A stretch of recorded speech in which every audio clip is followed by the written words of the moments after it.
Jeg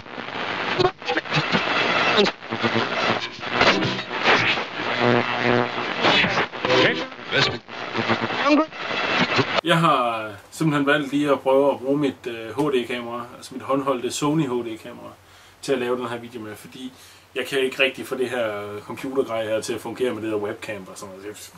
Det er nogle gange virker det, andre gange virker det bare ikke. Men jeg har været ude at investere. Jeg har ikke været en smut i Kina, men det er der nogen, der har været for mig. Jeg har bestilt noget happengud, som gør, at jeg kan komme videre med det her projekt, så jeg kan komme i gang med det. Så jeg ikke nødvendigvis skal sidde og vente på, at jeg får programmeret embedden færdig, fordi det er en opgave i sig selv. Altså, der er rigtig meget tænkearbejde, der er rigtig mange ting, som skal falde på plads. Jeg er kommet frem til at finde nogle sensorer og noget forskelligt, som vi skal have sat på, og selvfølgelig noget GPS og noget RxTX-udstyr og sådan nogle ting. Men for at kunne komme i gang med det her projekt, så har jeg simpelthen valgt at investere i en remote. Og det her, det er fra Kina. Det er sådan en plastik satan, og den er ikke rar, det er den ikke. Og så de her, det er sådan nogle spikes. Så de er altså heller ikke. Den skal kun bruges til at teste med, den skal ikke bruges til at flyve med, fordi den skal jo selv kunne flyve korten. Og der er selvfølgelig også en sender med, så det er et komplet sæt. Og så en komplet sæt, det koster 271 kroner, så det er jo ikke fordi det er vildt voldsomt. Så har jeg bestilt et wattmeter til at sætte imellem batterierne og korten, så jeg kan se hvor meget power, hvor meget min motor de napper fra batterierne, så jeg nemmere kan estimere en flyvetid. Så havde jeg en samtale med en omkring batterier, og hvad man skulle vælge af batterier, fordi at det er meget individuelt. Der er rigtig mange, som siger det her, der er rigtig mange, som siger noget andet. Og jeg er nået frem til, at selvfølgelig at LiPo det er det eneste, der fungerer. Og så har jeg lavet mine egne celler. Og der vil være en beskrivelse på webbet af, hvordan de her celler her de er konstrueret. Men den ser sådan ud. Der er 2, 4, 6, der er 6 celler, 6 enkelte batterier, som er sat sammen, så det giver 3 celler. Så vi har cirka 11, eller roughly 12 volt her i en celle. Her der er 6 ampere. Kombinerer man den med den, der er main til den, som er her. Sådan der. Så er der 12 ampere. Og da min kort den trækker 20 ampere, så er det måske en anelse for lidt, men det finder vi ud af alt sammen igen, når vi kommer op og flyve. Når vi får noget liv i den her, så den rent faktisk begynder let, så kan vi lave nogle korrekte målinger af, hvordan tingene rent faktisk ser ud. Der er selvfølgelig, som på alle andre batterier, der er en strømting, stik over til korten, og så er der en sensorwire, så når man nu lader på batterierne, så kan man balancere batterierne, så de bliver ladet korrekt. Det jeg så også har, det er, at den her sensorwire, den bliver koblet op på embed, så jeg hele tiden får at vide, hvor meget er der på hver enkelt celle, så jeg kan lave en return to home funktion, når cellerne de er kommet for langt ned. Så har jeg valgt at sætte en ekstra ledning på. Der sidder simpelthen en mere ud af den, med et 3-pol stik på. Heri der sidder der en 10 kilo NTC modstand. Det gør der sådan set i begge batterierne.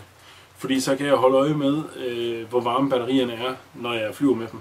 Og også på den måde en ekstra funktion, en ekstra feature i forhold til at kunne lave helikopteren mere sikker, så vi ikke lige pludselig har en eller anden eksplosion af LiPo-batterier oppe i luften eller et eller andet åndssvagt. Så har der været en hel masse snak omkring det her KK Develop Boards, som man kan købe, så man hurtigt kan komme i gang med at bygge sin quadcopter og bla bla bla og alle de her ting. Det har jeg været i gang med at kigge på. Har fået programmeret det op, sådan at det hænger sammen med at skulle være et kryds, og det fungerer fint. Jeg har ikke haft det sat til endnu til korten, fordi der er nogle ting, som jeg ikke helt kan lide ved det her board her. Igen, den version jeg har købt, den kommer fra Kina, og jeg ved, at det er en kopi af den originale. Det vil sige, at komponenterne er ikke de rigtige komponenter, og derfor så aner jeg ikke en kæft om, hvad de rent faktisk skal holde til. De burde kunne holde til det, men jeg ved det ikke. Så derfor så har jeg opsnappet på nettet, et projekt, som hedder Open Pilot. Open Pilot er et fuldstændig open source projekt, som i løbet af 10 minutter, så flyver du. Og det ser sådan her ud. Det her, det er selve boardet.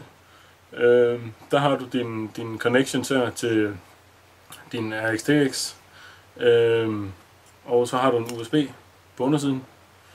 Eller, herfra så over på din ESC'er, de kører her. ESC'er og server, de er her.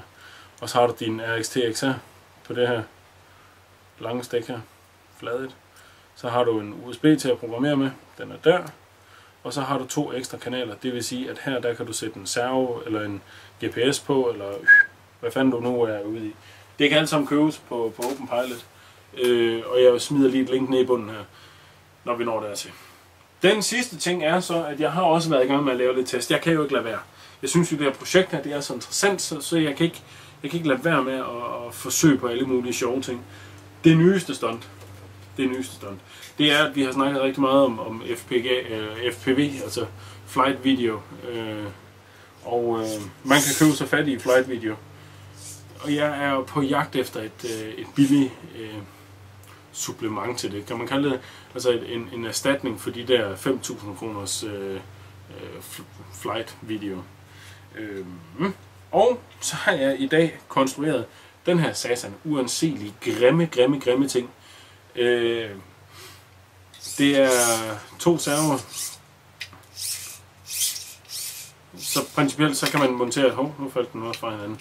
Det er det, jeg siger. Det her, det er altså kun bare lige banket sammen. Det jeg har gjort, det er, at jeg har taget et stykke akryl, helt normalt plexiglas, og så har jeg bare varmet det op og bukket det, og så har jeg skruet de her server i.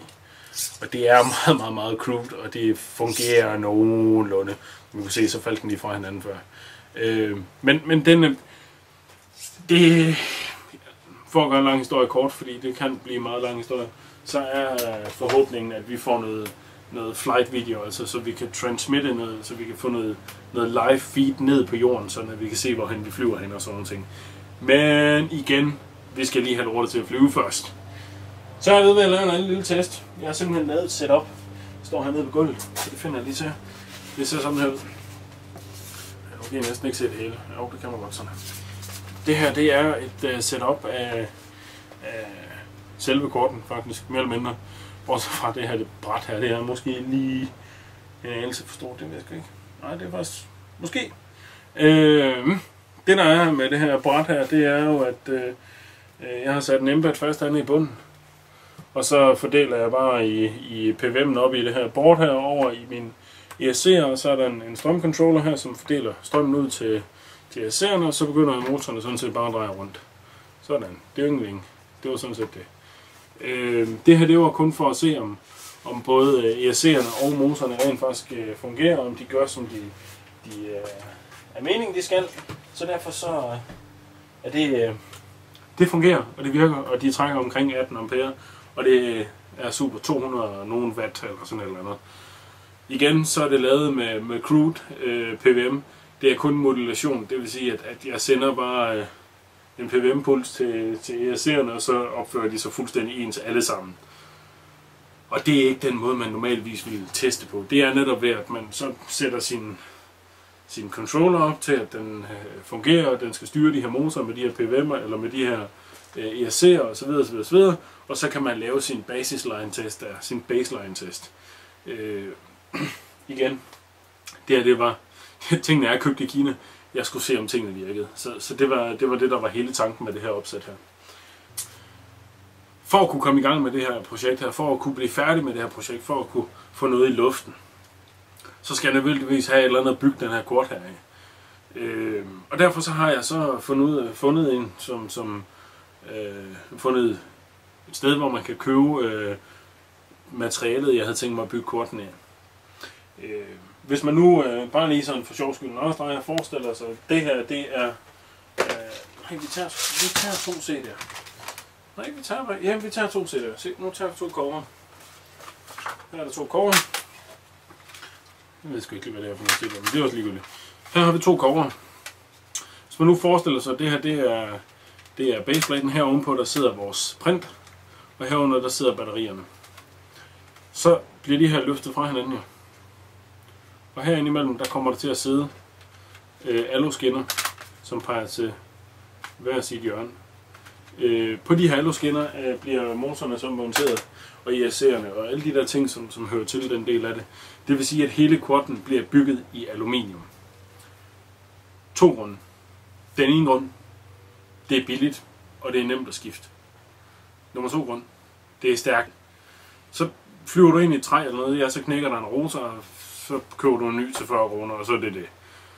Der er mindre chancer for, at dit chassis bliver slået skæv, eller vredet, eller noget som helst. Altså, jeg kunne sagtens bygge det i glasfiber, men så skal jeg til at lave en hel masse modifikationer til glasfiberen, eller i kulfiber, fordi at jeg så skal have motoren monteret på en flad overflade, og det kan jeg ikke, hvis røret det er rundt.